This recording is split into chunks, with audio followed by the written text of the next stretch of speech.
Hello and welcome to CityBeat, inside Palo Alto. I'm P.A. Moore. I'd like to introduce our wonderful new intern, Molly Cavers. Molly, what will you be doing on the show? Well, on the History Corner, we'll be talking about streetcars in Palo Alto, and there's a new program called Ready, Set, Relax, Family Nights. Super, sounds like some fun stuff. I'm going to be talking about some more serious things like West Nile virus and pollution prevention, but do stay with us. Chris Costa is the Community Resource Specialist with the Santa Clara County Vector Control. Chris, normally you and I chat about critters like skunks and raccoons, but today's topic's a little more serious. So what's the issue today? The issue we want to touch on today is West Nile virus, which is a mosquito-borne disease that is heading our way. It started back on the East Coast in 1999 and is heading westward and right at our doorstep, basically. And obviously we have a seasonal issue involved. Here we are, the middle of summer or the end of the warm weather. What do we need to know about that? The main thing people have to realize is that West Nile virus is a new encephalitis, even though we do have encephalitis in our county already. So this is a new one. Currently it is in Utah and Colorado and New Mexico, and now they think there may be cases in Washington State and also Oregon. So it's surrounding us right now. Okay. The big issue, of course, is stagnant water. So tell me what a resident can do in their own home. There are several things residents can do to help us at Vector Control. We have a grasp on all the main waterways, but it's the people's own backyard or their neighborhoods that we can't always get into. Anything that will hold water for 5 days or more is a real concern for raising mosquitoes. And that's because the female mosquito will lay her eggs, and we do have some species of mosquitoes that can go from egg to biting adult in 5 days. Well, that doesn't sound like much fun. Now, but there are little fish that eat mosquitoes, right? Exactly. We do have what are called mosquito fish. They look very similar to guppies. People from the 60s and 50s and 60s will remember guppies, very similar to guppies.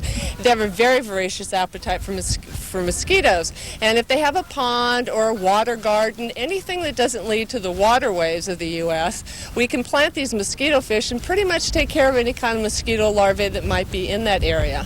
Well, that sounds like a great natural process, but there are other products, I'm sure, like spraying on insect repellent and other stuff. There are other things that they can use in their own backyard. There's something called mosquito dunks that looks like a little donut that if in a regular small pond, if they break this piece into 4 different pieces, they only have to put it in there every 30 days. And it also comes in granulars, so they could use that also.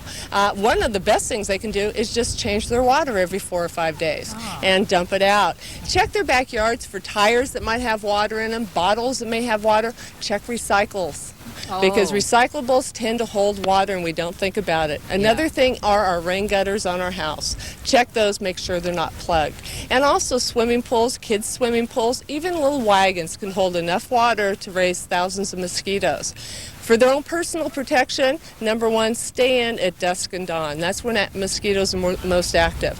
Also, use insect repellent according to the directions. There are 2 types. One that you use on exposed skin. Normally, that's a DEET product, and DEET is safe if used according to the directions. And then Permanone, which actually goes on the clothing. You apply it before you put them on, and it actually repels the mosquitoes from your clothing. When they're outside, wear long sleeve shirts, long pants, and just be sure you're aware of the area that you're in. Is there a high mosquito population? Try to stay indoors. But now, really, we don't want to alarm residents unnecessarily. So I guess the question is, what are the odds and how much common sense do we need to apply in a situation like this? Well, we know West Nile virus is going to come to California. There's just no doubt about it. The majority of the people may be bitten by an infected mosquito and never even know it. They say 1 in 150 may get mild symptoms. And the mild symptoms are flu-like symptoms, achy joints, fever, maybe a rash, and those will be gone in about 5 to 8 days. The more severe symptoms they're going to have are going to lead into a meningitis or encephalitis, severe headache, stiff neck, those type of things. But very few people do get to that state. What we really want is for people to be aware that they can do a lot just by eliminating the mosquitoes in their own backyard, and also by letting us know if they're starting to see some dead birds. Wild dead birds have been a real key into letting us know what areas West Nile virus has moved into. We're looking right now for the corvids, which include the crows and ravens, also finches, sparrows, jays, the various jays, and also the raptors. And this is something that we really hate to see, but the raptors, hawks, owls, those type of things are being affected by West Nile virus. So, Chris, my understanding then is we really want to increase awareness and to establish this prevention policy. So how could a resident get more information? Obviously, there's a great deal to learn. There's two ways they can contact us. They can call us at our office, or they can look on our website. Thank you so much, Chris. Thank you. We are on the corner of High and Hawthorne, and I'm here with Steve Steiger of the History Corner. Steve, what's the significance of this area?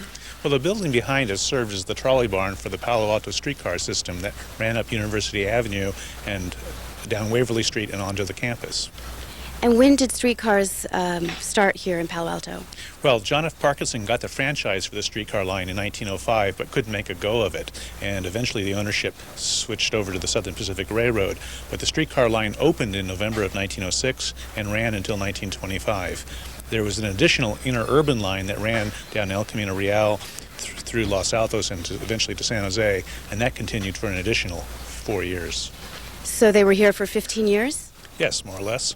And so what was the cause of the demise of the streetcars? Well, like streetcar systems throughout the country, the automobile brought about its demise. When the automobile became, you could buy one for less than $300, the streetcar line systems weren't quite as attractive as a form of transportation. And was there any particular name to these streetcars? The ones here in Palo Alto were known as, were others throughout the country, as the Tunerville trolleys, based on the name on a comic strip. And so how can one find out more about streetcars? We have additional material in the archives of the Palo Alto Historical Association over at the Palo Alto Main Library on Newell Road. Great. Well, thank you very much, Steve. You're welcome. Eve Agowich is the chair of the Human Relations Commission for the City of Palo Alto. Eve, tell me, what does a commission like this do? Well, the Human Relations Commission is made up of 7 volunteers appointed by the City Council, and what we do is we act really as the conscience of the council. We bring to the council issues that they might not otherwise be aware of that are in the city that need to be addressed. For example, issues of disabilities, people with disabilities, issues about housing, availability of low-cost housing, issues around homelessness, issues about the police department, that sort of thing. Well, let's take one of those, for example, homelessness. Give us a little more detail. Well, with homelessness, for example, we're sitting here in front of the Elsa Segovia Center, which is a day service center for women and children who are homeless, where they can come and take showers, do laundry. And this really was the brainchild, actually, of Kathy Espinosa Howard, who works for the city as the director of the Department of Human Services. And the city has supported the establishment of this center because there really is no place within the city or in the environs other than here where homeless families can get services all in one place without having to traipse around from place to place.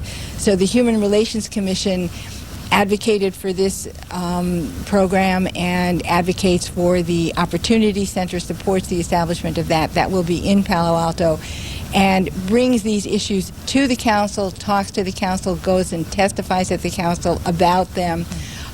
So that's one of those issues. And I understand there's a vacancy coming up on the Human Relations Commission. That's true. One of our commissioners moved to Mountain View recently and is, as I understand it, in the process of resigning from the council, and her position will be available. And how would a resident get more information about perhaps serving on a board or just about boards generally? Well, about boards generally, the place to look is the city's website. To apply for a position on a board or a commission, I think they need to talk with the city clerk's office. Thank you so much, Eve. Thank you. We're here at Palo Alto's Regional Water Quality Control Plant to speak with Stephanie Hughes, Source Control Manager. about what to do with the fluorescent light bulbs that people have here in the city. Stephanie, what do you suggest residents do with their fluorescent bulbs? We're asking residents and businesses to be collecting their fluorescent bulbs and recycling them because we have a problem with mercury in San Francisco Bay and in local creeks, and these fluorescent tubes all contain mercury. So it's a simple step that people can do to help solve our mercury problem in San Francisco Bay by collecting, instead of throwing these in the trash and letting them crack open and letting the mercury escape into the environment, by recycling them properly, the mercury won't escape into the environment. Is there a plan for recycling these properly? What should residents do? Certainly. We have a couple different options for people. The city has a monthly household hazardous waste event. It's typically the first Saturday of the month, and you can bring your fluorescent lamps along with whatever other household hazardous waste you might have. And the other option that people have is we've worked out a deal between the city and several local hardware stores. And there are 4 local hardware stores in our area where residents can bring their old fluorescent lamps when they're coming to pick up a new fluorescent lamp. Now, fluorescent tubes typically save a lot of energy. So are you suggesting that we continue to use fluorescent tubes? Is that still okay? Absolutely. We still want people to be using the compact fluorescent bulbs, those small little CFL bulbs, and these larger fluorescent lamps. Those are absolutely wonderful choices, again, because of the energy savings. And also, when the power plant makes that energy, it's also releasing mercury typically. So it's a good thing to be reducing energy. You're reducing mercury from that source as well. Well, that's great. It sounds like a really interesting subject that people might want to get more information on. How would they do that? You can give us a call at 329-2598 or take a look at our website. Great. Thanks a lot, Stephanie. Sure can. I'm with Andrea Saliba with Ready, Set, Relax Family Nights. Andrea, what is Ready, Set, Relax Family Nights? Well, this is a community-wide effort. The first one is September 4th, where the children of Palo Alto will have no homework, and there'll be no scheduled sports activities or classes, and the parents are encouraged to stay home or go out with their children. And it's a really wonderful opportunity to reconnect with their family and just sort of slow down and relax. And why is this important to the community? Well, it's very important for many different reasons. First of all, our culture is very fast-paced, and children are often very busy during dinner time, being shuttled around from activity to activity, and people are just very busy. Parents are busy, kids are busy, they're overstimulated by all the different choices and classes that they have, and so this is really a great opportunity for kids to just stay home, reconnect with their families, and really just use the time, the unstructured, unscheduled time, to just dream about different possibilities and just be themselves. And who all is involved in this project? Well, this is brought to you by the SHARE Committee, which is a collaboration of a lot of different organizations, including the Palo Alto Unified School District, PTA Council, the City of Palo Alto Human Relations Committee, Parents Place, Children's Health Council, Adolescent Counseling Services, and then we also have some wonderful sponsors, the Palo Alto Weekly and Jungle Digital Imaging. Sounds wonderful. Now, what 3 things would you like the community to learn from this? Well, we want to make sure that everybody puts September 4th and January 29th, both Thursday evenings, on their calendar so that we really make this happen as a community. And if you're a coach, please reschedule games. And if you're a teacher, please don't assign homework. And if you're a parent, don't make any other plans, but to be home with your families and make it a special night for your families. I think people are really looking forward to this. Well, it sounds like a great idea. Now, if one wanted to learn more about your project, where would they go to learn more? Yes, thank you for asking. There's information in the Palo Alto Unified School District website. There's information being sent home in the back-to-school packets for all families. And there's also a really great website because our program is actually modeled after something that was already done in Ridgewood, New Jersey. And so you can check it out, www.readysetrelax.org. Well, thank you very much, Andrea.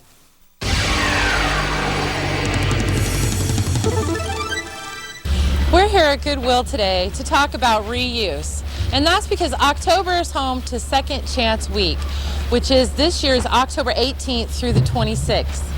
Second Chance Week was created to promote reuse, repair, resale, and donation opportunities throughout California.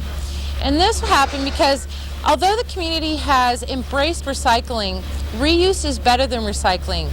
That's because recycling is taking an item, breaking it down, and remanufacturing it into a new material, whereas reuse is taking the item, such as clothing, computers, and reutilizing it in its existing form.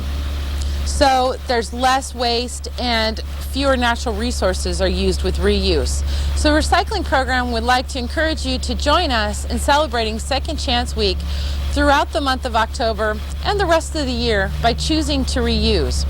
A great way to do that is choosing durable items over disposable. Buy items that you don't have to throw away after one use, items that you can use over and over again, such as coffee mugs, sponges, so forth. And the other idea is to donate your unwanted items to a local thrift store or nonprofit. And here today to talk to us about that is Stephen Spivak from Goodwill.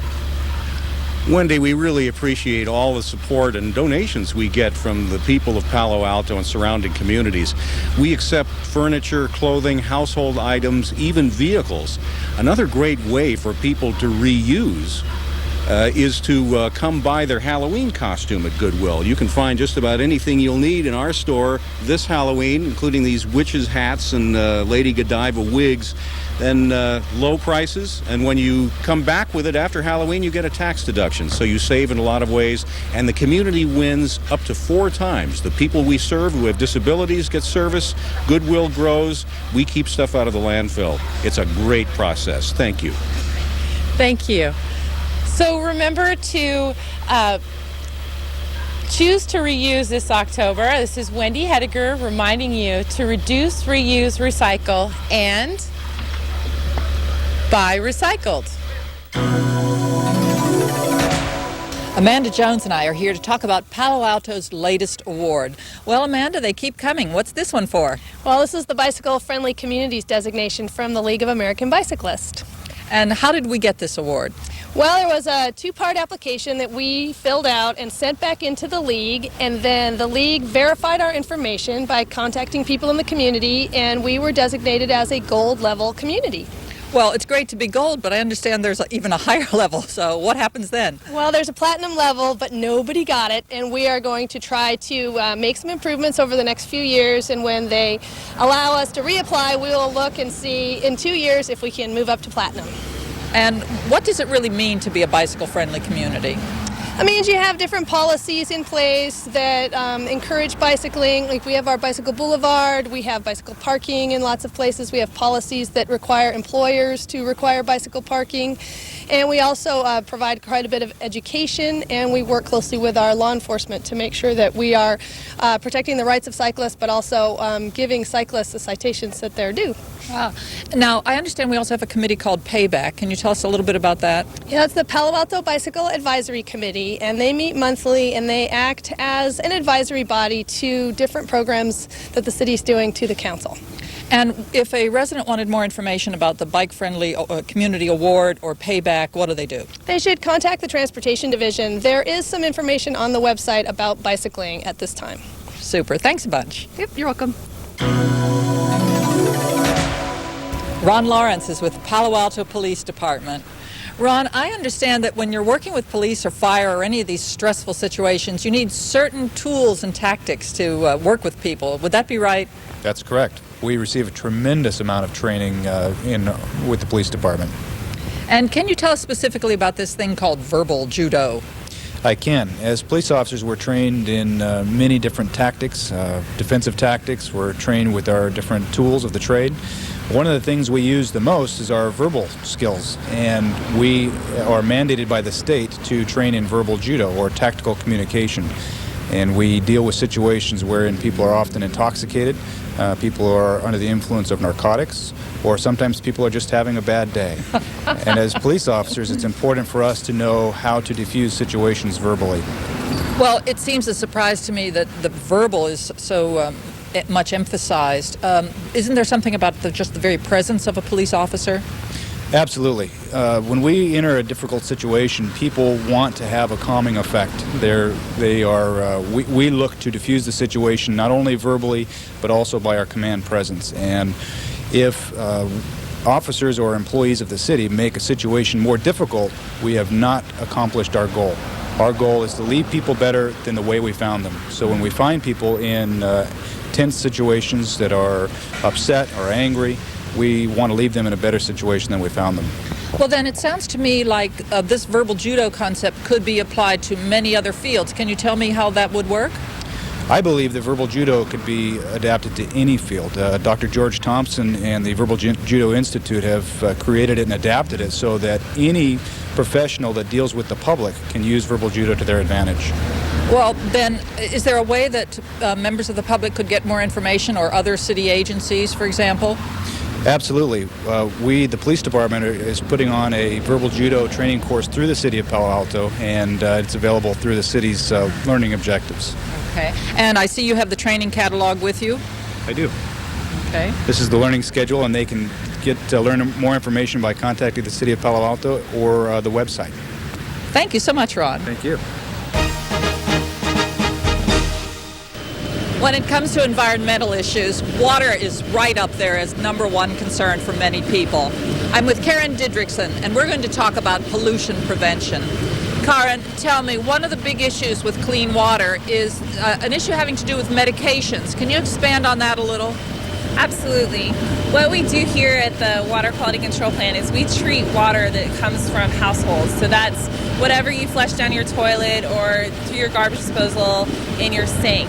And what we do is we mimic nature in regards to, similar to what happens in a stream. As water flows through the stream, the microorganisms and bacteria break down that organic material, which could be fish fecal matter or maybe possibly dead fish. And so what we do here is we take the organic material that comes from your homes and we move it through a treatment process, and we actually have these wonderful buddies here, all these bacteria that actually chomp away at all the organic material. And so then when we have it, this is the clean water after it's been treated, it gets discharged to the bay. Now the problem is that our treatment process is designed to remove organic material, and a lot of the medications, similar to ibuprofen, or any kind of antibiotics, we're not designed to treat that kind of waste. So obviously the whole issue of medications and how to dispose of them properly is one of the topics that you're investigating right now. Absolutely. What we do here is we're trying to stay abreast of any new research that's coming up. The USGS last year they surveyed 209 streams throughout the United States. And what they found is that there were these trace pharmaceuticals in pretty much almost all of the streams, which is a bit scary, and they actually did find some trace pharmaceuticals in the bay. We're talking about very small concentrations, but we're concerned that they may potentially affect the wildlife. Even a small concentration of a very potent medicine could make a difference too. So we have an issue then of a population that needs to be made aware of this problem. So what are some steps you're taking? Well, one thing that we've done is in Palo Alto, we've actually have a utility bill stuffer where we're trying to inform residents of how they can dispose of their medications properly. And one thing is that what we've always been told is when you have medications in your home, how do you get rid of it? Well, you want to get it out of the home as fast as possible away from children. So people have been telling everyone else to pour it down the drain. Well, that's great, but our treatment process isn't designed to remove that waste. So the city of Palo Alto has an excellent household hazardous waste program that is the first Saturday of the month from 9 till 12, and you can drop off medications and then they'll be disposed of properly by incineration so they will not reach the water system. Super, Karen. And how should persons get more information about pollution prevention issues? To find more information about pollution prevention, our website, which is the Clean Bay site, and it's actually on your screen now, and you can also call us. Thank you so much. Thank you.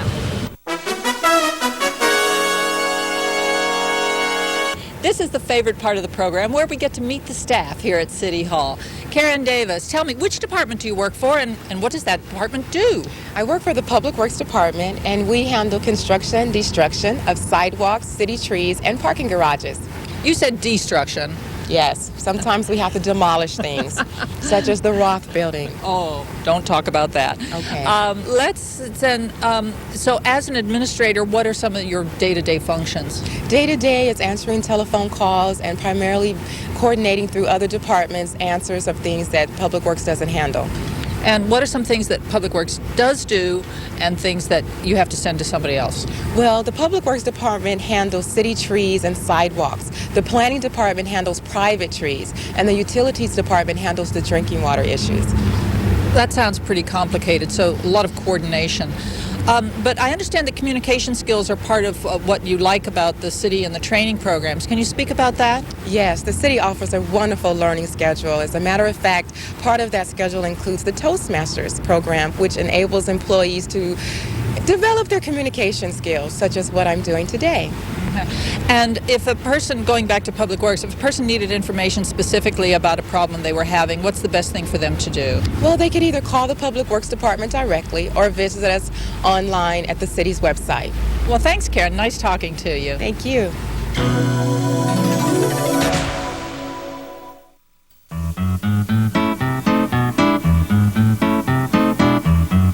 Family Resources is your link to recycling. Paths for biking, trails for hiking, child care, street repair, volleyball, city hall, dog runs for dog walkers, support groups for need-to-talkers, softball leagues, soccer leagues, swimming pools, all sorts of schools, the Palo Alto Arts Center, assistance for the housing renter, recreation, information, public access cable station, ice skaters, mediators, senior care, food for you, children's theater, the petting zoo, volunteer opportunities in your community, hotlines, warm lines, bus lines, parks, libraries, Mayfate, healthcare, and the arts, neighborhood and civic groups, tennis courts, basketball hoops, services for the disabled, where to find a picnic table. Multicultural and ethnic festivities, foreign language, accessibility, the Junior Museum, the people next door, emergency services, all this and much, much more. It's all here right on our website. You can rock the house when you click that mouse. Be a paragon, come on and log on now.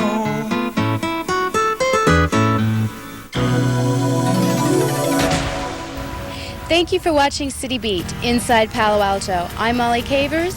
And I'm P.A. Moore. See you next time.